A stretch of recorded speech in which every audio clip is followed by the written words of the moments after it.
Hey guys, so I am back with yet another video, and this time we are going to talk about scholarships. So let me introduce myself. I am Ankit Verma and I am currently a graduate student at Columbia University, New York. Over the past few years, I have been fortunate enough to get a lot of scholarships. So today I want to share with you guys all the tips and learnings that I have had while applying to these scholarships and then actually getting it. I believe these tips would be helpful for you to make your application really strong and unique and increase your chances of getting selected. So let's jump right in.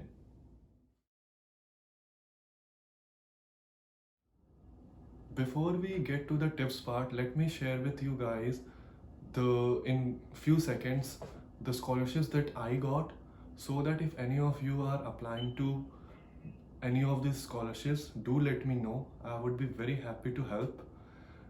You can connect with me on different platforms, and the links would be in the description box below. Starting with, the first scholarship that I remember is kind of a fellowship. It's called KVPY Fellowship that I got. This fellowship was based on examination and an interview, in which I scored, or basically I secured all India rank of 22. So just to add a point here, so some of the scholarships are based on examination and some are in which you apply, you write something, and you let the people know about your intentions of why you want to get this scholarship or why you are a good fit for this. So the things that I would be covering today would be helpful for both. So if you guys want to apply to any kind of scholarship, I guess it would be helpful. Moving forward, then I got a scholarship of named as OP Jindal Engineering and Management Scholarship.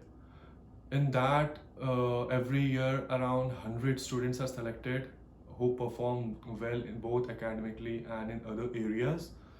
So I got that. Then came the very prestigious, or I refer to as the turning moment of my life, named SN Bose Scholarship. So in a pool of around, I don't know, like thousands of applications, there I was one among the fortunate 45 who got an opportunity to get this scholarship and come to United States, perform a 10 weeks research internship, and this was entirely funded. So the air tickets were funded, my living costs were taken care by the professor, and apart from that I also received a stipend. The following summer, like this summer of 2018, I got another prestigious scholarship called University of Tokyo Summer Internship Program Scholarship, in which I got a chance to go to University of Tokyo, Japan, and perform a 6-week internship there. Again, it was fully paid along with a stipend. But I guess now they have, like, they only pay for one way trip, and the other way you have to pay yourself. The selection ratio for this is even like the smallest in all the scholarships that I got, I guess, because in these applications are from the globe, and I was among the 33 scholars who received this. So if you guys notice, like, I got in and I was fortunate enough to get a lot of prestigious scholarships in which the selection rate is not even 1%, I guess. Or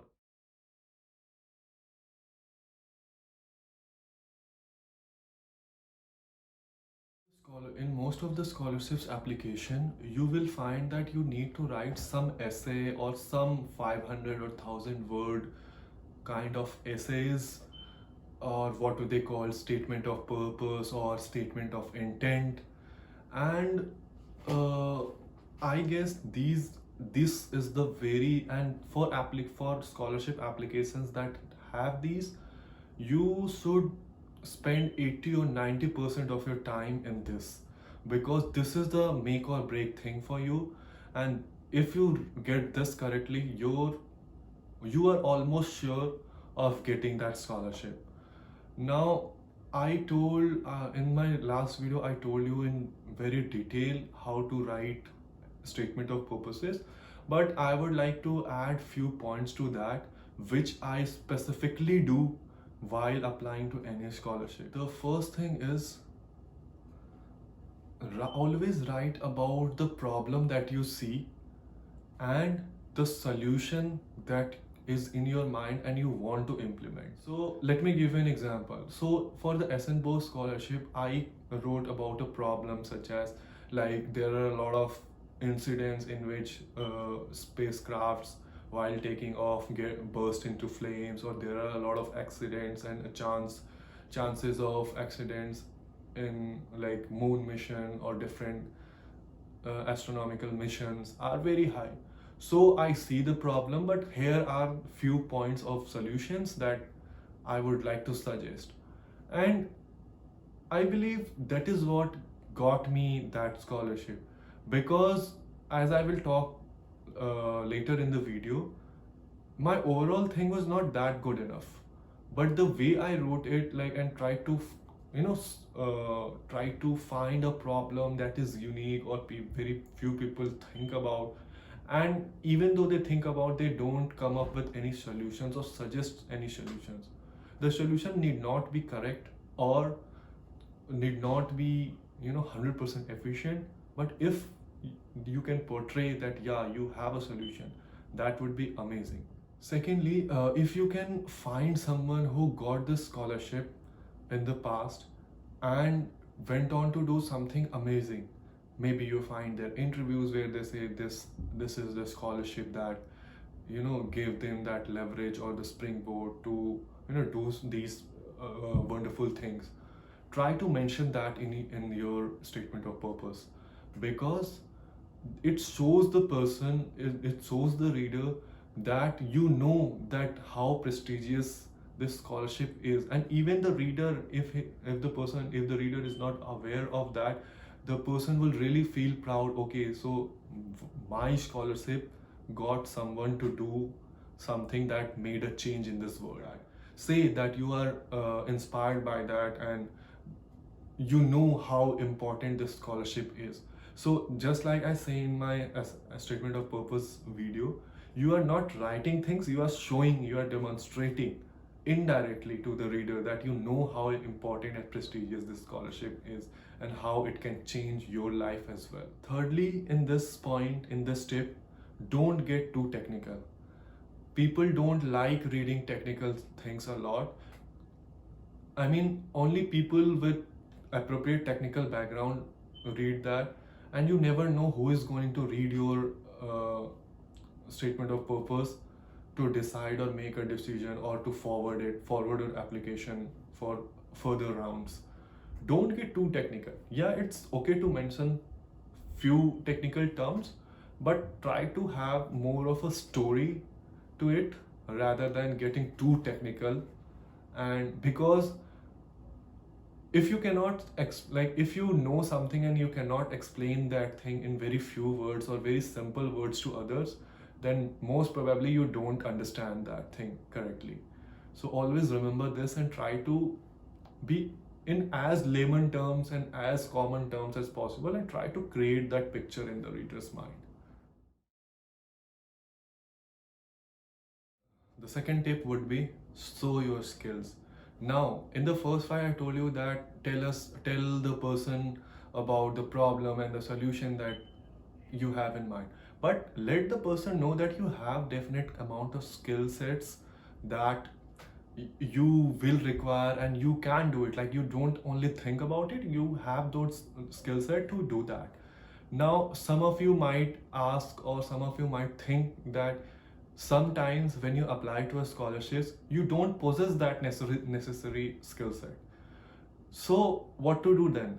See, again, you should mention it, but if you see most of the scholarship, it's not like a scholarship is announced one day and in 5 days you have a deadline.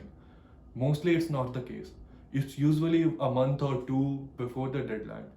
try to see, like, whatever you write in the SOP, try to see what the skill sets that you would be needing for the scholarship, like the amount of work that you are going to do after that, and try to learn the very basics. Like 2 months or 1 month is a lot of time. Even if you spend an hour a day, you can learn a lot of things regarding that. So include that, because like it's okay if a person gets amazed by how creative you were and you mentioned the problem, the solution that you have. But if the person or the reader is not convinced enough that you possess those skills, he or she may shy away from, going that, or won't be willing to take that risk. Also, if you will see, most of the application have this skill segment optional. So don't think like, okay, so this thing is optional, let's move forward and finish this application. No, these are optional, and a lot of people will think like that and ignore this. But but this is giving you a chance, right, to showcase your skill sets, to showcase your diverse nature, what all things you know, how much technical knowledge you have. Use that. It's there for a reason. It may be optional, but use that wisely. Not a lot of people do that, and if you do that, you are already above them. I call this tip include the tagline, because a lot of people who apply to scholarship simply open the application form, fill different criteria, write the SOP, upload whatever transcript or something, and hit submit. They don't know why the scholarship exists, or what is the sole purpose of why this scholarship was started, who started it, what was the purpose or the reason behind it. So that is what I guess not a lot of people do. And if you do and include that, you are giving an impression to the reader that you actually know what this scholarship and whom this scholarship is meant for. Let me give you an example. Like, while I was applying to the Purdue University for my master's, so I read on Purdue's website a quote called, "Whatever we make moves the world forward." And I was like, okay, yeah, I can use that. And like things like this. Or maybe you can read about, like, a lot of scholarships are named after a very famous personality, or someone who started, or whose money is invested into that scholarship. Try to read about the person's vision, why it was started, what the person wants people to do, or how the person sees, and the reason behind starting this scholarship. And you can include that in your SOP or in other parts of the application process or application materials, so that the person who is trying to review your application knows, okay, this person fits and align, and his or her interest aligns with whatever this scholarship is meant to be. So this will make you unique, make you more desirable for this, and make you a good fit. Always portray your good work from the past. Portray or write or tell the person about any appreciation or any past scholarship that you had. It's just like, telling the person. So let's say if you worked for Google and now you want to leave Google and work for Facebook. If you tell Facebook that, yeah, you have worked in Google, first of all, it provides credibility to you.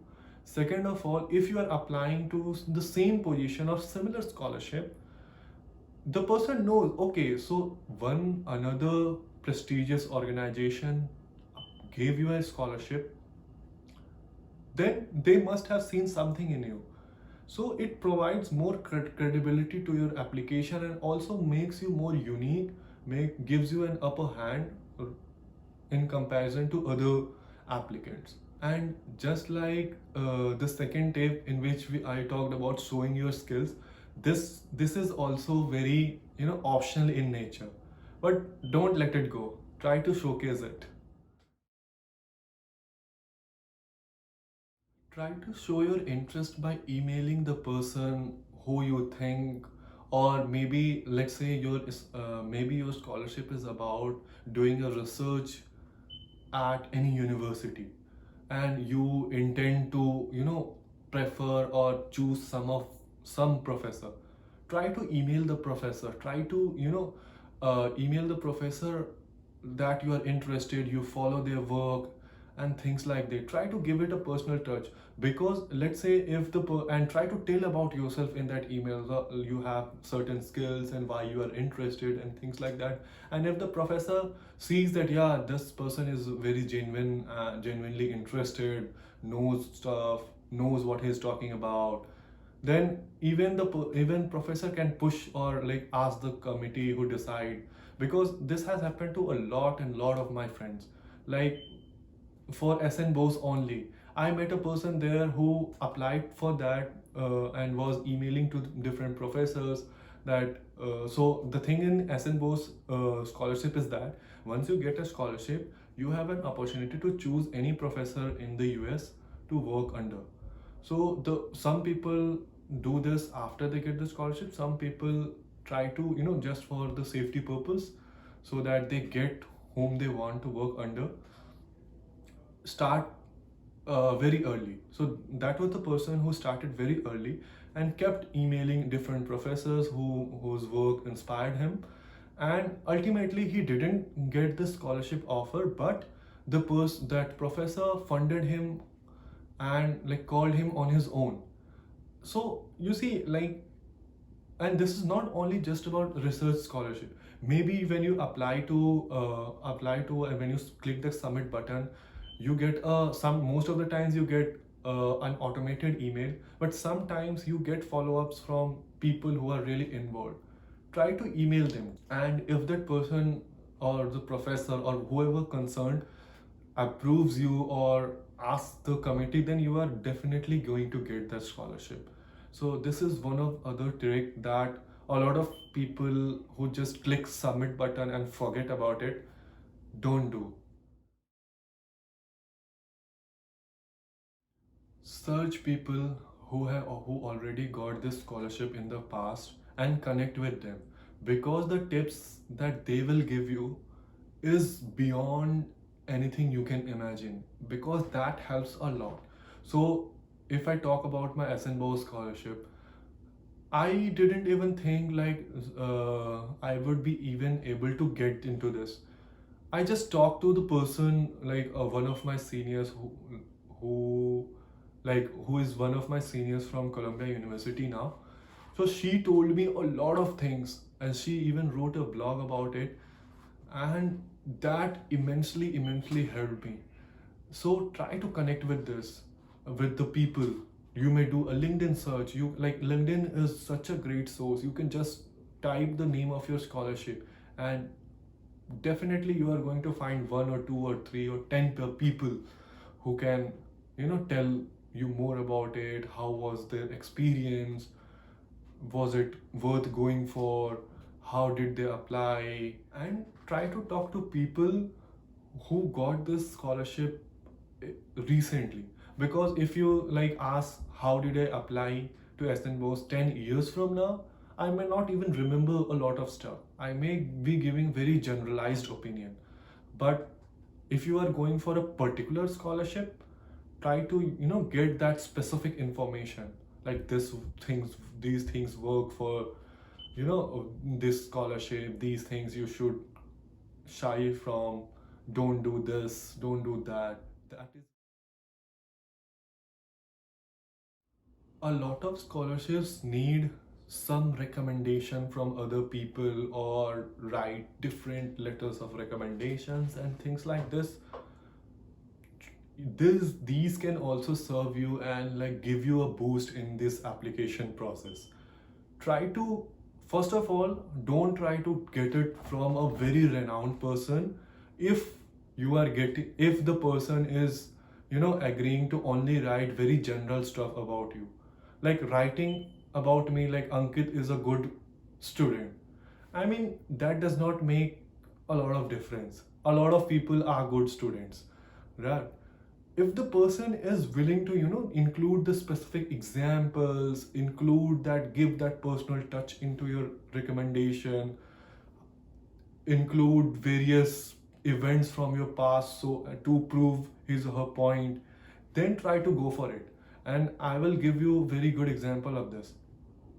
So when I applied to SNBO scholarship, both of my they required two letters of recommendation, and both were from my associate professors at my undergrad college. Nothing fancy, but still I got it. But yeah, there were people who got it from directors of various big institutes and things like that, and they also got it.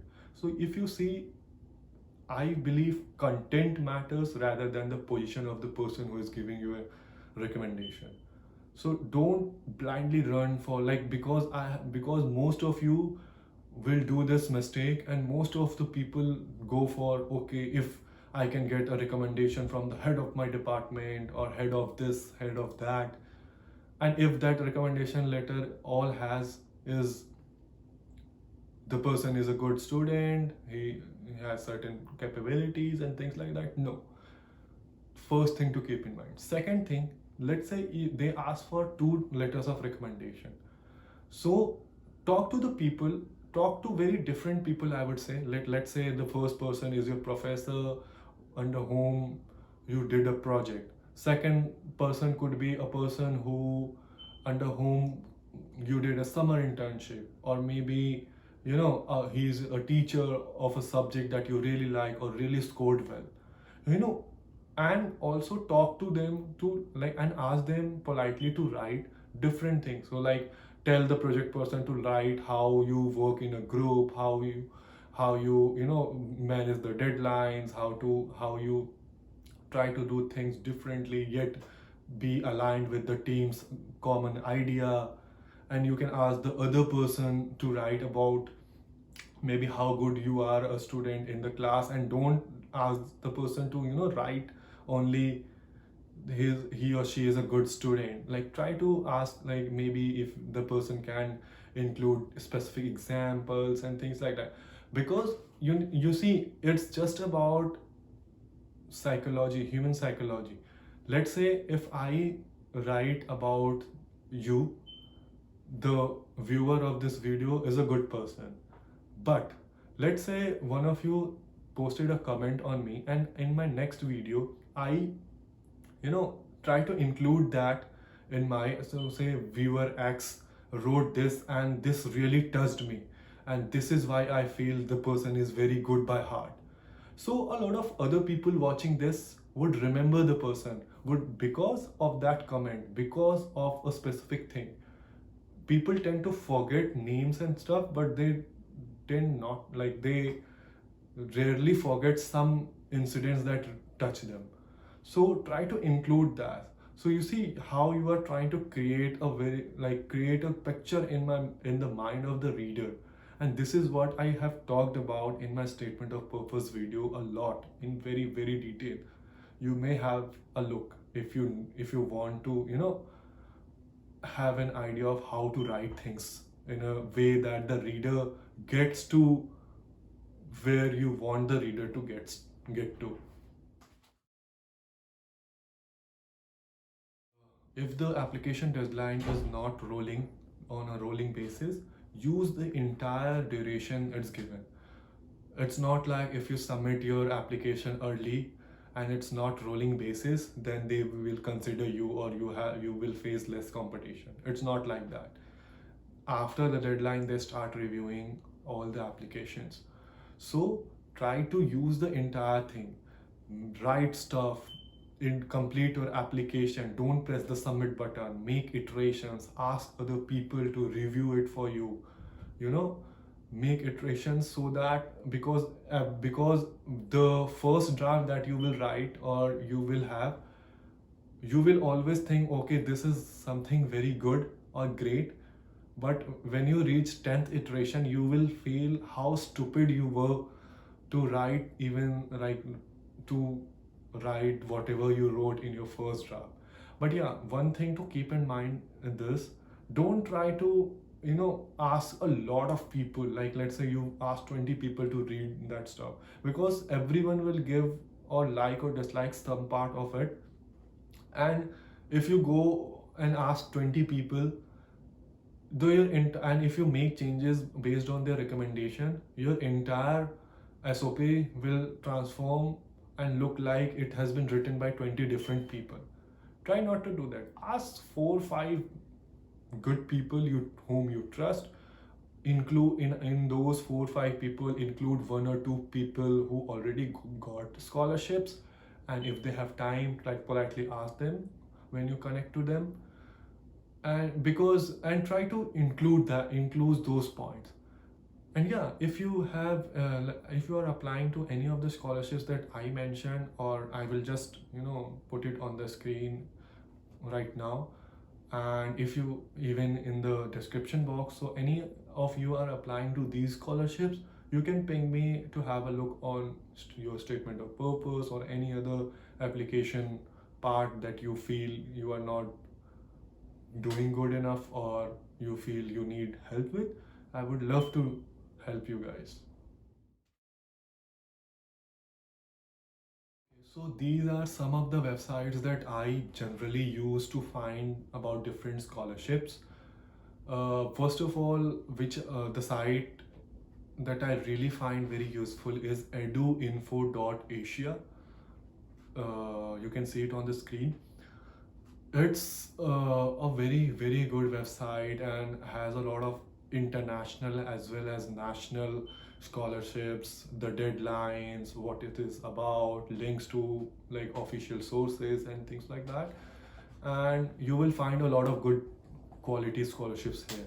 Secondly, it's called scholarships.com. Again, it is like it has very different categories, like scholarships for different people, different categories of scholarship, different subjects and things like that. But there are some of the scholarships which not a lot of people know about, so if you want to try to get to know about such scholarships and apply, LinkedIn is the very great source. Just go into LinkedIn and type whatever scholar or scholarship and search, and like filter it by people. Then you will find a lot of people mentioning like this scholar, that scholar. Try to find and then Google it. Even in these difficult times in the world, I was fortunate enough and managed to get a summer internship which is paying me around $1,500 per week. So, which is equal to our more than 1 lakh Indian rupees per week. So, if you guys want me to make a video on that as well, do let me know. If you guys want, I can make even videos, detailed videos of each of the scholarship that I got, what I did in that in a lot of detail, like going by each process step by step. Uh, if you want, and if you feel that helpful, let me know in the comment section, so that I get to know, okay, a lot of people want that. I am also thinking, so I learned a very good trick a few months back, in which you can automate sending requests on LinkedIn, and you don't even have to write the message yourself. So automatically you can send like around 100 uh, requests on LinkedIn to people automatically. So if you want me to make a video on that, you can also let me know in the comment section. I have made a group of my own, and both on Telegram as well as on Facebook. You can find the link in the description. If you feel these kinds of videos are helpful for you, you can feel free to join in. I will be posting, and I will be posting all my videos there as well, so that you don't miss any of the stuff. Also, you can ask for any personal advice or about anything, so that not only you, a lot of other people who are in that group can benefit from it as well. So, and yeah, if you felt this video is helpful for you, like, dislike, whatever, and please try to subscribe as well, because as I said, a lot of videos I'm thinking of making, and you will get notification about that. So consider subscribing. All the best.